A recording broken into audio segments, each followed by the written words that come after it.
നമ്മളിപ്പോഴത്തെ കാലത്ത് എല്ലാവരും മറ്റുള്ളവർക്ക് വേണ്ടി ജീവിക്കുക. ഇതാണ് എല്ലാവരുടെയും എയിം. മറ്റുള്ളവരെ കാണിക്കാൻ വേണ്ടി ജീവിക്കുക. ഇപ്പോൾ ഏതൊരു പ്ലാറ്റ്ഫോമിലെടുത്താലും സോഷ്യൽ മീഡിയ എടുത്താലും മറ്റുള്ളവരെ കാണിക്കാൻ വേണ്ടി ജീവിക്കുക. മറ്റുള്ളവർക്ക് വേണ്ടിയാണ് എല്ലാ കാര്യങ്ങളും ചെയ്യുന്നത്. സോ ഇതാണ് ബേസിക്കായിട്ട് നമ്മുടെ ഹെൽത്തിൽ ബാധിക്കുന്ന ഏറ്റവും വലിയ ഇമ്പോർട്ടൻറ്റ് പ്രശ്നം. ഇതൊന്നും ആർക്കും മനസ്സിലാവത്തില്ല. ആക്ച്വലി ഒരു സിനിമയുണ്ട്, ഐ എം ലെജൻഡ് എന്ന് പറഞ്ഞൊരു സിനിമ. വിൽ സ്മിത്തിൻ്റെ ഒരു സിനിമയാണ്. അതിനകത്ത് എല്ലാവരും മരിച്ചു പോകും. വിൽ സ്മിത്തും ഒരു പട്ടിയും മാത്രം ഉണ്ടാവും. ആ ഒരു അവസ്ഥ നിങ്ങൾക്ക് വന്നാൽ നിങ്ങളൊന്ന് ആലോചിച്ച് നോക്കി. എല്ലാവരും മരിച്ചുപോയി, നിങ്ങൾ മാത്രമേ ഉള്ളൂ ആ ലോകത്ത്. ആ സമയത്ത് നിങ്ങൾ എന്തായിരിക്കും, എങ്ങനെയായിരിക്കും ലൈഫ് മുമ്പോട്ട് പോവുക? കഴിക്കാൻ ഫുഡ്, താമസിക്കാൻ ഒരു ഷെൽട്ടർ, പിന്നെ ഉടുക്കാൻ ഒരു ക്ലോത്ത്. ഇത്രയേ ഉള്ളൂ. ഇതാണ് ലൈഫ്. ഇത് തന്നെ നിങ്ങൾ നോർമലായിട്ട് നോക്കുവാണെങ്കിൽ നിങ്ങളുടെ ലൈഫ് അടിപൊളിയായിരിക്കും. പക്ഷേ ഇപ്പോഴത്തെ ഏറ്റവും വലിയ പ്രശ്നം മറ്റുള്ളവർക്ക് വേണ്ടി ജീവിക്കുന്നതിലാണ്. എല്ലാവരും എന്താ പറയുക, കുറേ അസുഖങ്ങൾ മേടിച്ച് വെക്കുന്നതും ടെൻഷനാവുന്നതും ഡിപ്രഷനിലോട്ട് പോകുന്നതും. കാരണം നമ്മൾ മറ്റുള്ളവരെ കാണിക്കാൻ വേണ്ടി എന്തെങ്കിലും ചെയ്യാമെന്ന് വിചാരിക്കുമ്പോൾ അത് നടക്കാതെ പോകുമ്പം ടെൻഷനും വിഷമങ്ങളും ഡിപ്രഷനും ഇങ്ങനെയൊക്കെ വരും. അപ്പം നമ്മുടെ ശരീരത്തിൽ ഒരുപാട് അസുഖങ്ങളൊക്കെ വരും. ഇപ്പോൾ തന്നെ ഇപ്പോൾ ആൽക്കഹോളിൻ്റെ കാര്യമാണല്ലോ ഞാൻ ഈ ടൈറ്റിൽ ഇട്ടേക്കുന്നത്. ഈ ആൽക്കഹോൾ എന്ന് പറഞ്ഞ സാധനം ലോകത്ത് ഏറ്റവും വലിയ എന്താ പറയുക, നമ്മുടെ ശരീരത്തിനെ ബാധിക്കുന്ന ഒരു സാധനം തന്നെയാണ്. പക്ഷേ ഇതെങ്ങനെ നമ്മുടെ ബോഡീനെ എഫക്റ്റ് ചെയ്യുന്നത്? നമ്മുടെ ലിവറിനെയാണ് ഇത് എഫക്റ്റ് ചെയ്യുന്നത്. നമ്മുടെ വീട്ടുകാരും ശരി, നാട്ടുകാരും ശരി, സിനിമയ്ക്ക് പോയാലും ശരി, എവിടെ പോയാലും alcohol is injurious to health ഇങ്ങനെ എഴുതി കാണിക്കുന്നുണ്ട്.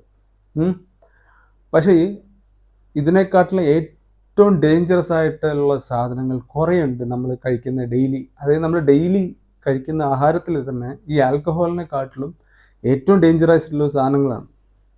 ഇപ്പോൾ തന്നെ പ്രോസസ്ഡ് മീറ്റ് എടുത്തു കഴിഞ്ഞാലും ശരി, ട്രാൻസ് ഫാറ്റ് എടുത്തു കഴിഞ്ഞാൽ ശരി, പിന്നെ നമ്മൾ കഴിക്കുന്ന എന്താ പറയുക, പ്രോസസ്ഡ് ഫുഡ്, സ്നാക്സ്, ഇങ്ങനത്തെ എല്ലാത്തിലും വെച്ച് നമ്മൾ കമ്പയർ ചെയ്യുകയാണെങ്കിലുണ്ടല്ലോ, ഏറ്റവും താഴെ നിൽക്കുന്നതാണ് ആൽക്കഹോൾ. അത് മോഡറേറ്റ് ആയിട്ട് എടുക്കുമ്പോൾ. നോക്കുക, ആൽക്കഹോൾ നല്ലതെന്നല്ല ഞാൻ ഈ പറയാൻ ഉദ്ദേശിക്കുന്നത്. മോഡറേറ്റ് ആയിട്ട് ആൽക്കഹോൾ എടുക്കുന്നത്, മോഡറേറ്റ് എന്ന് പറയുമ്പം ഒക്കേഷണലി വെള്ളം അടിക്കുന്ന ആൾക്കാർ, ആഴ്ചയിൽ ഒരു പ്രാവശ്യം വെള്ളം അടിക്കുന്ന ആൾക്കാർ, അങ്ങനത്തെ ആൾക്കാർക്കൊക്കെ വെച്ച് കമ്പയർ ചെയ്യുമ്പോഴത്തേക്ക് നമ്മൾ ഡെയിലി കഴിക്കുന്ന ആഹാരത്തിനെക്കാട്ടിലും ഏറ്റവും താഴെ നിൽക്കുന്നതാണ് ആൽക്കഹോൾ. പക്ഷേ ഈ പറയുന്ന പ്രോസസ്ഡ് ഫുഡും നമ്മൾ കഴിക്കുന്ന ആഹാരങ്ങൾ, ഇതെല്ലാം ശരിക്കും പറഞ്ഞാൽ ശരീരത്തിന് ഭയങ്കര ദോഷമാണ്. ആൽക്കഹോളിനെക്കാട്ടിലും മോഡറേറ്റ് ആയിട്ട് ആൽക്കഹോൾ എടുക്കുന്നവരെക്കാട്ടിലും ഏറ്റവും മോശമാണ്. ഇതൊന്നും ആരും പറയത്തില്ല, കാരണം ഇത് ബിസിനസ്സാണ്. നമ്മുടെ നാട്ടിൽ സൂപ്പർ മാർക്കറ്റിലായാലും ശരി, എവിടെ ചെന്നാലും ശരി, വിൽക്കുന്ന സാധനങ്ങൾ എല്ലാം പാക്ഡ് ആയിട്ട് ഇങ്ങനെ അരി, അത് ഇതെല്ലാം വിൽക്കുന്നുണ്ട്. എല്ലാം ബിസിനസ്സാണ്. ഇതൊക്കെ നമ്മുടെ ഹെൽത്തിനെ ഭയങ്കര ബാധിക്കുന്ന കാര്യങ്ങളാണ്.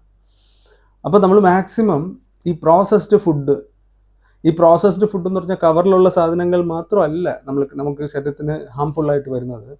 നമ്മൾ ഈവൻ ഡെയിലി കഴിക്കുന്ന അരി പോലും, രാവിലെ നമ്മൾ ദോശ, ഇഡ്ഡലി ഇങ്ങനെയൊക്കെ കഴിക്കത്തില്ലേ, ഇതും നമ്മുടെ ശരീരത്തിന് ഹെൽത്തി അല്ല. നമ്മൾ ഉച്ചയ്ക്ക് കഴിക്കുന്ന ചോറ്, പച്ചക്കറി ഉണ്ടല്ലോ, ഇതിനകത്ത് ആ ചോറ് ഒഴിവാക്കി ആ പച്ചക്കറി മാത്രം കഴിക്കുകയാണെങ്കിൽ നമുക്ക് ശരീരത്തിന് ഭയങ്കര ഹെൽത്തിയാണ്. പിന്നെ രാത്രി നമ്മൾ ഫുഡ് കഴിക്കാതിരിക്കുന്നതാണ് ഏറ്റവും ഹെൽത്തി. ഒരു ദിവസം 2 നേരം ഫുഡ് കഴിക്കുക, അതാണ് മനുഷ്യന് ഏറ്റവും ഹെൽത്തി ആയിട്ടുള്ള ഒരു എന്താ പറയുക, ഹെൽത്തി ആയിട്ടുള്ള ലൈഫ് സ്റ്റൈൽ എന്ന് പറയാം. പക്ഷേ ഇവിടെ 3 നേരം ഫുഡും കഴിക്കും, 2 നേരം സ്നാക്സും കഴിക്കും, ചായ കുടിക്കും. നമ്മൾ രാവിലെ എണീറ്റോണ്ട് ഇഡ്ഡലി, ദോശ, അതിൻ്റെ കൂട്ടത്തിൽ ഒരു ചായ, പിന്നെ ഒരു 10-11 മണിയാകുമ്പോൾ കുറച്ച് സ്നാക്സ്, പിന്നെ ഉച്ചയ്ക്ക് ഫുഡ്, പിന്നെ ഒരു സ്നാക്സ്, പിന്നെ നൈറ്റ് ഡിന്നർ, പിന്നെ അതുകൂടാതെ രാത്രി എവിടെയെങ്കിലും പോയി നൈറ്റ് ഫുഡ്. ഇത് വെച്ച് കമ്പയർ ചെയ്യുമ്പം ആൽക്കഹോൾ ഒക്കെ ഭയങ്കര ഭേദമാണ്. സോ അതാണ് ഞാൻ ഇവിടെ പറയാൻ ഉദ്ദേശിച്ചത് കേട്ടോ. സോ നമുക്ക് ഇപ്പം നമ്മൾ കേട്ടിട്ടുണ്ടാവും, ഏതെങ്കിലും ഒരാൾ വെള്ളം ഒഴിക്കത്തില്ല, സിഗരറ്റ് വലിക്കത്തില്ല, ഒരു ദുശീലവും ഇല്ല, പക്ഷെ ഹാർട്ട് അറ്റാക്കിൽ മരിച്ചുപോയി. അതിന് കാരണം എന്താ? നീ കഴിക്കുന്ന ആഹാരമാണ്. നമുക്ക് കടയിൽ നിന്ന് കിട്ടുന്ന സാധനങ്ങളും എല്ലാം ഇങ്ങനത്തെയാണ്. സോ നമ്മൾ മാക്സിമം ഒരു ദിവസം 2 നേരം ഫുഡ് കഴിക്കുക, ഇങ്ങനത്തെ സാധനങ്ങളൊക്കെ ഒഴിവാക്കുക. രാവിലെ ഇഡ്ഡലി, ദോശയ്ക്ക് പകരം വേറെ എന്തെങ്കിലും ഫുഡ് കഴിക്കുക.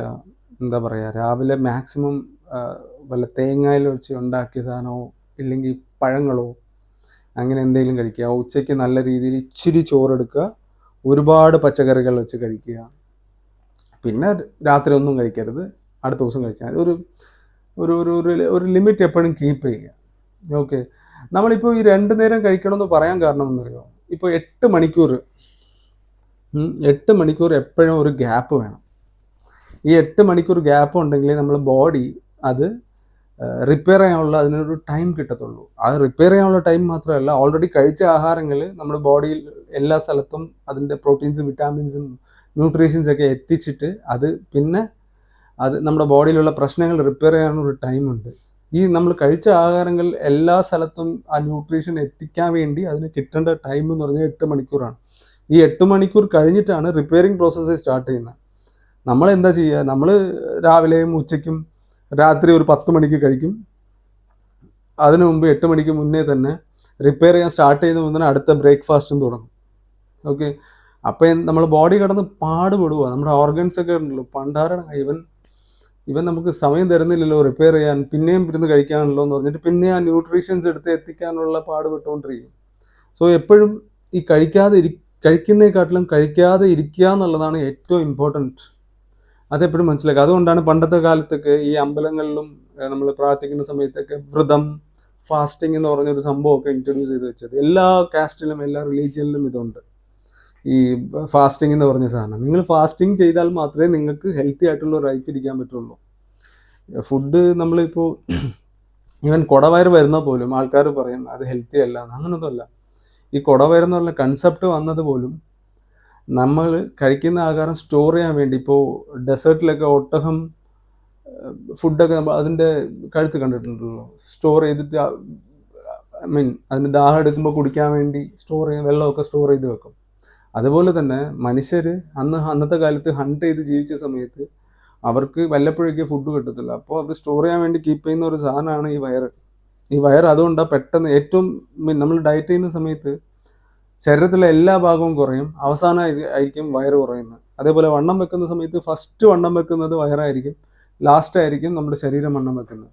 സോ വയറെന്ന് പറഞ്ഞ ഒരു സാധനം നമ്മളുടെ ഫുഡൊക്കെ ഇതിന് വയറിൽ തന്നെ കുറേ ലേയേഴ്സ് ഉണ്ട്, ഇൻസൈഡിൽ കുറേ ലേയേഴ്സ് ഉണ്ട്. അത് ലാസ്റ്റേ കുറയത്തുള്ളൂ. കാരണം നമുക്ക് ആവശ്യമുള്ള വിശക്കുമ്പോൾ നമ്മുടെ ബോഡി തന്നെ അതിൽ നിന്ന് എടുത്ത് ഫുഡ് എല്ലാ സ്ഥലത്തും എത്തിക്കാൻ വേണ്ടി വെച്ചിരിക്കുന്ന ഒരു ഇതാണ് നമ്മുടെ കുടവയറെന്ന് പറഞ്ഞൊരു സാധനം. ഇപ്പോൾ ആൾക്കാർ എന്താ പറയുക, ഡ്രസ്സിന് ഫിറ്റായിട്ട് മാച്ചായിട്ട് ഇരിക്കാൻ വേണ്ടി വയറ് കുറയ്ക്കാൻ വേണ്ടി ഇങ്ങനെ പട്ടിണി ഇട്ടിരിക്കും. അതിലൊന്നും കാര്യമില്ല. അത് നമുക്ക് അൺഹെൽത്തി ആണ് ശരിക്കും പറഞ്ഞാൽ. കുടവയറ് വരുന്നതിൽ ആക്ച്വലി അൺഹെൽത്തിയോ ഹെൽത്തിയോ ഇതിലൊന്നും ഒരു ഇതുമില്ല. പക്ഷേ നമ്മൾ ചെയ്യേണ്ട കാര്യം, നമ്മളൊരു അറ്റ്ലീസ്റ്റ് മിനിമം 12 hour കഴിക്കാതിരിക്കണം. നിങ്ങളിപ്പോൾ രാത്രി 8 മണിക്ക് കഴിക്കുന്നുണ്ടെങ്കിൽ അടുത്ത ദിവസം രാവിലെ 8 മണി വരെ വെള്ളം പോലും കുടിക്കരുത്. മാക്സിമം ബോഡിക്ക് ആ ടൈം കൊടുക്കുക, ന്യൂട്രീഷൻ അബ്സോർബ് ചെയ്യാനും പിന്നെ ബോഡി റിപ്പയർ ചെയ്യാനുമുള്ള. അപ്പോൾ ഞാൻ ഒരു ഡയറ്റ് പ്ലാൻ പറയാം. അത് നിങ്ങൾ കഴിക്കുകയാണെങ്കിൽ നിങ്ങൾക്ക് ഭയങ്കര എന്താ പറയുക, ഹെൽത്തി ആയിട്ട് മെയിൻറ്റെയിൻ ചെയ്ത് പോകാൻ പറ്റും. രാവിലെ തേങ്ങ എടുക്കുക, തേങ്ങ മാത്രം കഴിക്കുക, അതിൻ്റെ കൂട്ടത്തിൽ ഒരു പഴം കഴിക്കുക. ഉച്ചയ്ക്ക് ഇച്ചിരി പോലെ ചോറെടുക്കുക, കുറേ സ്പിനാച്ച് ഐറ്റംസ്, ചീര റിലേറ്റഡ് ആയിട്ടുള്ള ഐറ്റംസ് മാക്സിമം കഴിക്കുക. രാത്രി ഒന്നും കഴിക്കരുത്. ഓക്കെ, ഈ ഒരു മെത്തേഡ് നിങ്ങൾ ഡെയിലി ഫോളോ ചെയ്യുകയാണെങ്കിൽ നിങ്ങളുടെ ലൈഫ് ഹെൽത്തി ആയിരിക്കും. ഇതാണ് ഞാൻ ഫോളോ ചെയ്യുന്നത്. ഓക്കെ, സോ മാക്സിമം നിങ്ങൾക്ക് ഹെൽപ്ഫുൾ ആയിരിക്കും തോന്നുന്ന വീഡിയോ. അപ്പോൾ ശരി.